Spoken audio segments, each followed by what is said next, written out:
خواتي خواتاتي وسهلا مرحبا بكم يا جماعة الخير مساء الخير عليكم زول الفلاون والسلام عليكم. J'espère que vous allez bien, j'espère que vous vous portez bien.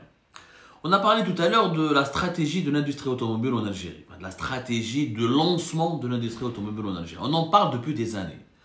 Le régime Tebboune a diabolisé, comme je l'ai expliqué à maintes reprises, à chaque fois que je parle de l'industrie automobile, ou des projets de l'industrie automobile en Algérie, on est obligé de parler de ce qui s'est passé avant la cassure de 2019. En 2019, il y a une cassure. L'Algérie en 2014 s'est lancée dans l'industrie du montage et de l'assemblage des voitures neuves avec le projet Renault. 2016, le projet Hyundai, Fiat.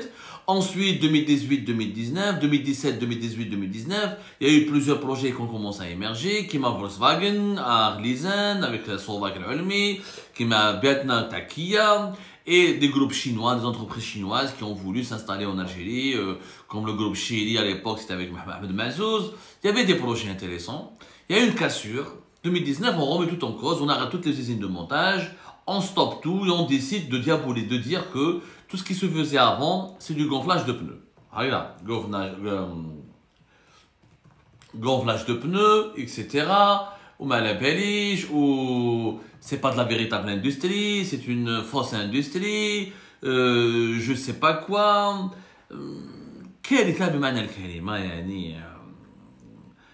Je sais pas comment on pourrait qualifier ce nihilisme. Il était criminel parce si on avait amélioré, rectifié les erreurs de management et les cahiers de charges qui avaient été adoptés en 2014, en 2016, les lois qui avaient été adoptées entre 2016, 2017 et 2014, on aurait pu booster davantage l'industrie automobile. En faisant preuve d'une radicalité extrême, le régime algérien a créé en Algérie une crise extraordinaire de voitures. Une crise extraordinaire de voitures. Cette crise de voitures a fait en sorte qu'aujourd'hui, un simple véhicule qui coûtait 20, 30, 40, 50 ou 60 millions à l'époque de Bouteflika avant 2019, coûte aujourd'hui dans les 100, 120, 130, 150 millions. Et nous avons des voitures dont les prix n'ont pas doublé, voire triplé. Ce sont des voitures d'occasion. Les voitures neuves entrent pas avec beaucoup de parcimonie sur le marché algérien. Et les restrictions d'importation et les quotas qui ont été lancés en 2023 n'ont pas du tout permis de réguler les prix et de satisfaire la demande nationale. Le seul projet industriel qui est en cours pour le moment en Algérie, c'est le projet Fiat, du groupe Stellantis. Stellantis, un grand groupe mondial classé dans les 4 plus grands groupes mondiaux de fabrication et de vente de voitures neuves.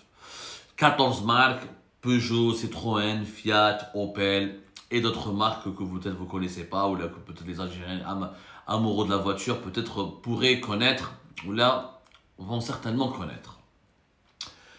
Le problème, c'est que on a tout misé sur ce projet industriel. On a dit que ce projet industriel va être totalement différent de ce qui s'est passé auparavant, et ce sera un projet prometteur, et que nous allons avoir des voitures enfin neuves avec un taux d'intégration élevé. Nous allons avoir une industrie de voitures, une véritable nouvelle industrie de voitures neuves qui permettra à l'Algérie de se lancer avec plus d'efficacité et vraiment elle va briller dans ce domaine-là. L'usine a commencé depuis décembre 2023, donc c'est très peu pour faire un bilan.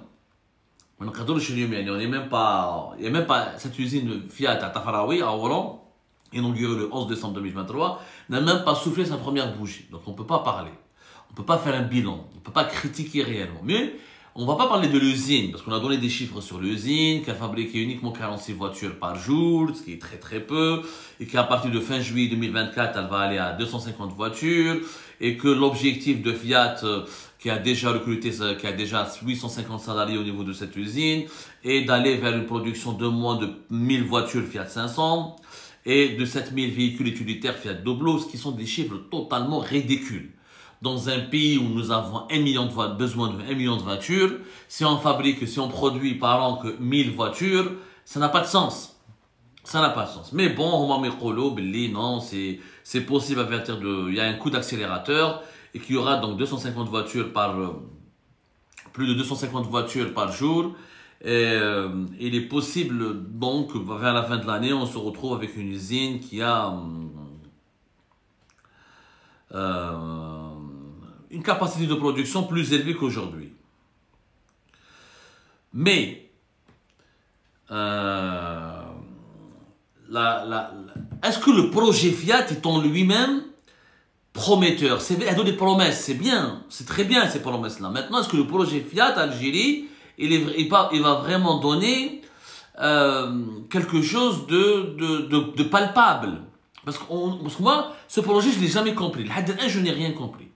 Et je vais comparer avec un projet similaire qui se déroule en ce moment, ou là, qui se déroule depuis 2018 en Europe, au Maroc. Pardonnez-moi, pas en Europe, au Maroc.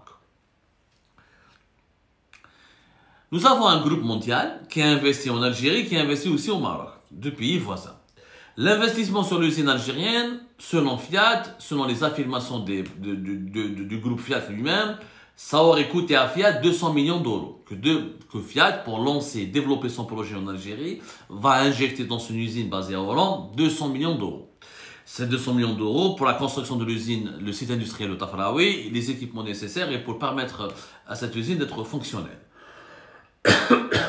D'ici 2026, cette usine devrait faire donc 2000 emplois directs, 2000 personnes devraient travailler pour cette usine, et que d'ici 2026 aussi, on devrait fabriquer 4 modèles de Fiat en Algérie. Les 2 premiers modèles, c'est Doblo et Fiat 500. Voilà.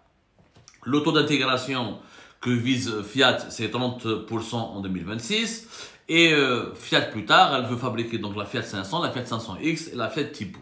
Pour le moment, il n'y a que la Doblo et la Fiat Tipo. Même bad, pourquoi pas la Fiat Ducato, la Fiat Scudo, etc. Donc les ambitions sont là. D'ici 2026. Quand je compare avec le projet marocain, on est obligé de se comparer au Maroc. Quand on se compare au Maroc, parce que la réalité, c'est le même groupe. Stellantis, Fiat, c'est Stellantis. Au Maroc, c'est Citroën, Peugeot et Fiat à la fois. C'est aussi Stellantis.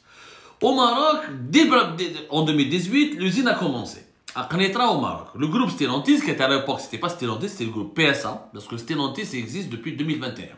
Pour être très précis. Et en 2021, ils ont fusionné et ça a donné Fiat Chrysler, ont fusionné avec Peugeot Citroën. Ça a donné donc le groupe Stellantis qu'on connaît aujourd'hui. Au Maroc en 2018, l'investissement du groupe PSA était de plus de 557 millions d'euros. Quand même, Fiat en Algérie, 200 millions d'euros. L'investissement de PSA, maintenant que Stellantis, était pratiquement 3 fois plus élevé.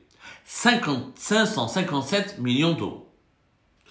La production, donc les essais ont commencé durant l'été 2018 et début 2019, la production a été vraiment lancée. De 2019 aujourd'hui, en 2024, ça fait 5 ans, on parle d'un taux d'intégration de 60% au Maroc. Un taux d'intégration qui a déjà été à 60%. Et l'objectif est d'atteindre déjà un taux d'intégration de plus de 80%. C'est-à-dire, dès les premières années. Bon. Je rappelle la capacité de production de l'usine de groupe Stellantis et au Maroc d'ailleurs. Le groupe Stellantis va injecter encore 300 millions d'euros supplémentaires. Ça a été annoncé en octobre 2023 pour augmenter la capacité de production et pour renforcer les outils de production de l'usine de Knetra au Maroc. La production actuelle de l'usine de Knetra à groupe Stellantis, elle est de 200 000 véhicules. 200 000 véhicules. Il y a la Peugeot 208, la Citroën Ami, l'Opel Rox, c'est des véhicules électriques citadins, et la Fiat Topolino. L'objectif de cette usine est d'aller jusqu'à 400 000 véhicules, plus 50 000 véhicules électriques qui mettent les Citroën Ami. Les petits véhicules sont des petits véhicules de 2 personnes, une personne. Et on les appelle les objets de mobilité électrique. C'est des petits véhicules, des fois on peut les conduire pas nécessairement avec un permis, et qui permettent de se déplacer à coût réduit à l'intérieur d'un centre, à l'intérieur d'une seule ville, de la même ville. Les ambitions sont donc, c'est important. Les employés qui travaillent à Knetra, avec Stellantis, 3540 et 2000 nouveaux emplois seront créés. Ça va être plus de 5000. Regardez la différence des ambitions et la différence des investissements du même groupe Parce que Peugeot, Citroën et Fiat, c'est les mêmes groupes. D'ailleurs, la Fiat Topolino, elle est produite aussi à Khnitra. 200 millions en Algérie, plus de 550 millions dès le départ, 300 millions supplémentaires pour les années à venir. Ça veut dire que là, on aura un investissement de plus de 800 millions. Le chiffre d'affaires, déjà, il est de 2,3 milliards d'euros pour le projet Stellantis au Maroc. Les exportations, ça marche très bien parce que l'usine marocaine, elle est largement orientée vers les exportations. La moitié de sa production est exportée en France, 48%. 12% des véhicules qui sont produits dans l'usine Stellantis, le site de production de Stellantis à Khnitra au Maroc, 12% sont expédiés en Italie, 7%, 4% en Belgique et aux Pays-Bas. Le reste est envoyé au Portugal, en Grèce et en Allemagne. Le marché marocain ne prend que 5%. Le marché marocain ne prend que 5% des véhicules produits par le groupe Stellantis au Maroc. 5% uniquement. Je vous la différence. Il y a le discours les porteurs du projet de Fiat en Algérie. On commence d'abord par satisfaire le marché algérien. Ensuite, on s'oriente vers les exportations vers le marché africain. Il n'y aura jamais de véhicule qui sortira d'Algérie pour aller vers l'Europe. En tout cas, c'est ce qui a été déclaré, ça a été documenté, c'est complètement documenté, écrit. Plusieurs délégations du groupe Stellantis ont été reçues au ministère de l'Industrie en Algérie. Ils ont rencontré des responsables gouvernementaux. De 2023 à 2024, il y a eu pas mal de cérémonies, de rencontres, de conférences. Il y a une Fiat, elle a expliqué largement que la priorité c'est le marché national, ensuite le marché africain. Comment Malabannage. Quand on compare les deux projets, on ne peut qu'aboutir qu'à une seule conclusion. C'est que Stellantis accorde plus de priorité au Maroc qu'à l'Algérie. Que Stellantis investit davantage d'argent au Maroc qu'en Algérie. Que Stellantis a beaucoup plus d'ambition au Maroc qu'en Algérie. Qu'elle a une préférence large, qu'elle fait plus confiance Bon, après, oui, le Maroc, il a un écosystème, l'industrie du véhicule neuf au Maroc, elle est plus ancienne qu'en Algérie. Le Maroc, il a un réseau de sous-traitance nettement plus important. Oui, je suis d'accord avec vous. Mais, ceci dit, le Maroc ne s'est pas fait en un jour. Le Maroc l'Algérie aurait pu faire comme le Maroc, voire mieux. C'est les investissements qui ont bénéficié au Maroc auraient pu se concrétiser en Algérie. C'est les groupes Renault et Stellantis avaient investi autant d'argent, ils ont fait autant de transferts de savoir-faire, ils ont ramené leurs sous-traitants en Algérie comme ils l'ont fait au Maroc, avec les résultats avec l'Algérie pourraient faire aussi bien que le Maroc. Les Marocains, non, leur industrie de la voiture qui a commencé maintenant depuis 10 ans. Depuis 2014, ils ont accéléré la cadence, même si les projets même si les ambitions du Maroc ont commencé bien avant. Mais il y a eu un investissement étranger important. Et les autorités marocaines ont été très exigeantes avec les investissements étrangers. Dès le départ, ils ont exigé des taux d'intégration élevés, ils ont exigé des recrutements élevés, ils ont exigé des savoir-faire, des investissements dans la formation du capital humain. Donc le Maroc a été très regardant. Aujourd'hui, le secteur automobile au Maroc, c'est le premier secteur exportateur. C'est plus de 147 000 emplois créés uniquement entre 2014 et 2019. Donc il y a une stratégie qui a marché. J'ai l'impression que la stratégie du gouvernement algérien est d'uniquement satisfaire le marché local. Or, normalement, c'est pas ça. On ne développe pas une industrie que pour le marché local. Normalement, on développe une industrie pour les exportations. On ne développe pas une industrie pour ne plus importer. On développe une industrie pour exporter. Parce que si tu ne veux plus importer, ça n'a pas de sens. C'est évident, ça n'a aucun sens de demander à un investisseur étranger de venir en Algérie pour développer une production pour le marché algérien.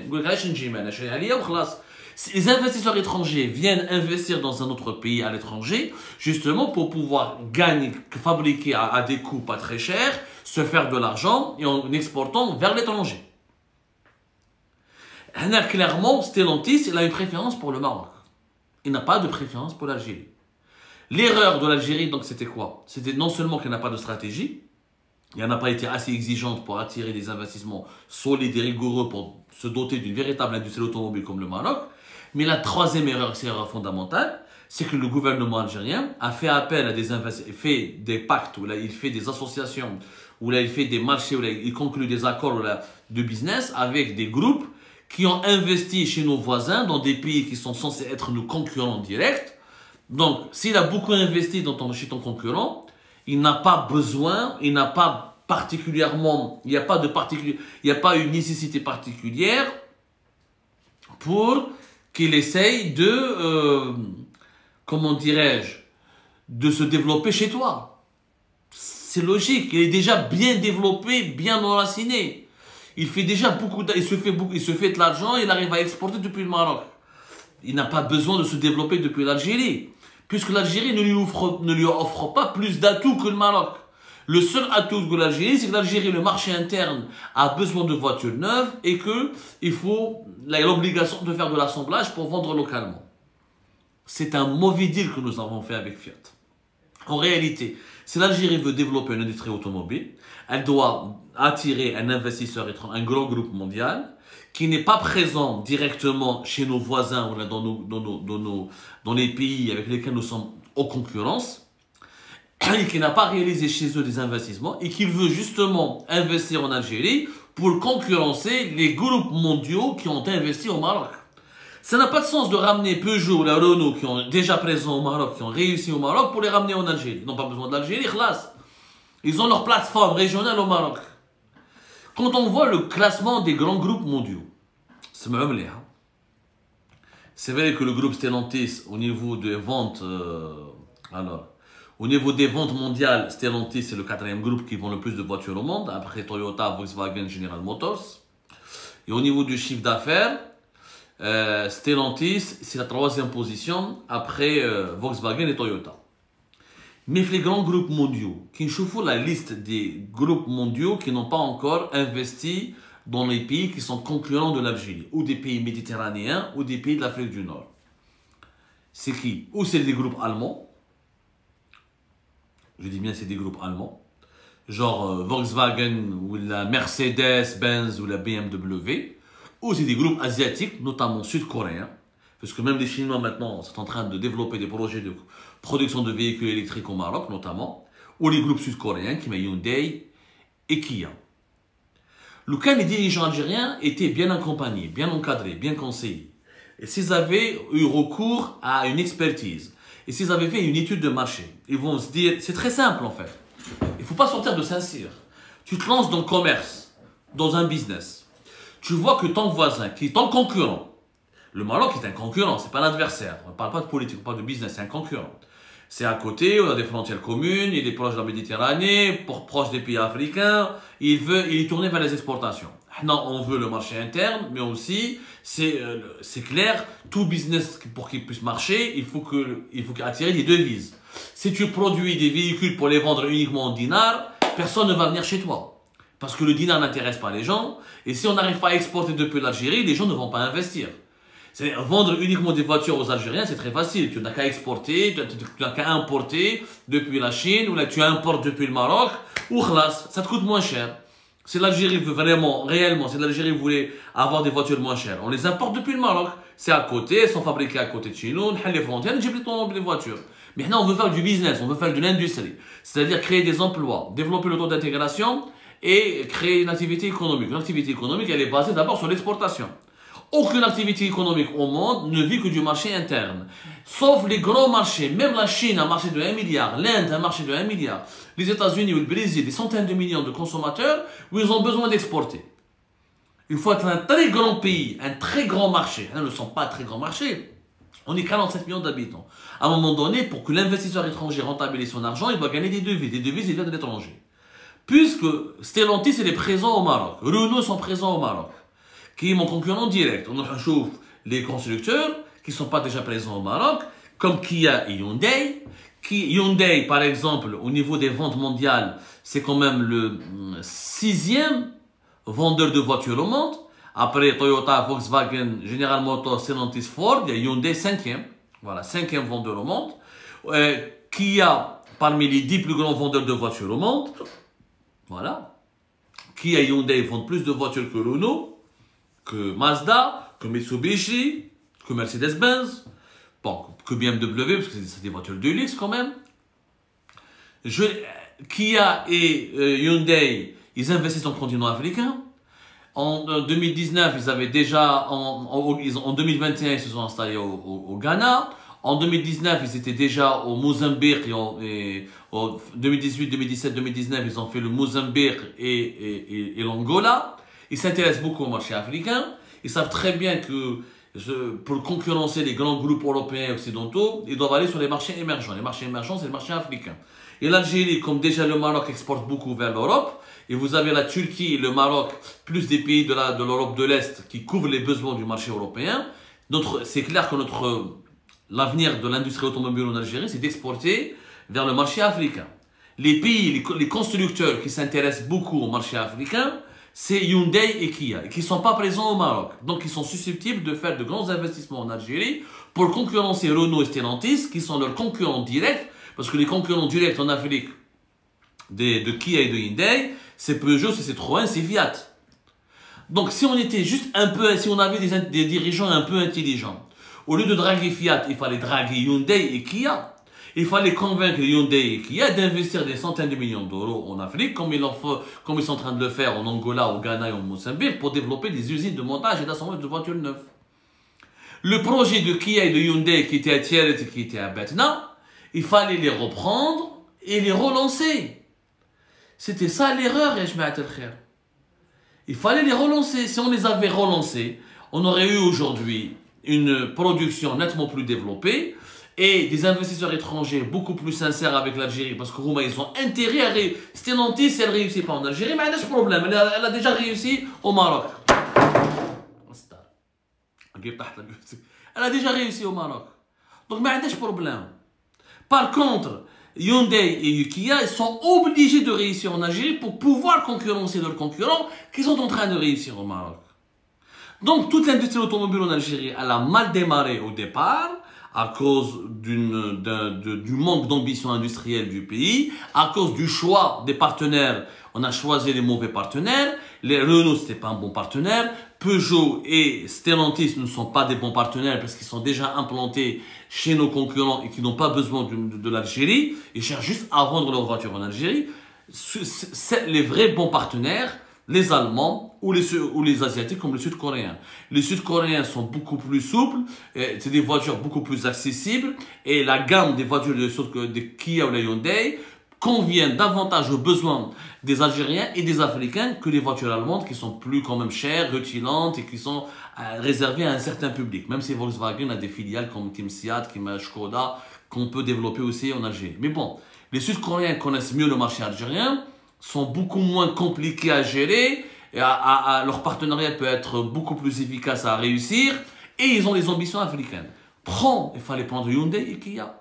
Donc le choix de Fiat ne sera pas une réussite. Il ne va jamais réussir. Vous allez voir dans 2-3 ans, l'usine Fiat en Algérie sera très modeste. On aura quelques milliers de voitures, 1000 ou 5000 véhicules par an, ce qui ne suffira encore une fois jamais à répondre ni à la demande nationale, ni aux besoins de l'Algérie qui est de diversifier ses exportations et d'avoir une industrie qui produit pour elle-même, pour ses besoins et pour aussi exporter. Mais ça, qui peut comprendre, ça, les dirigeants algériens? J'ai l'impression que personne.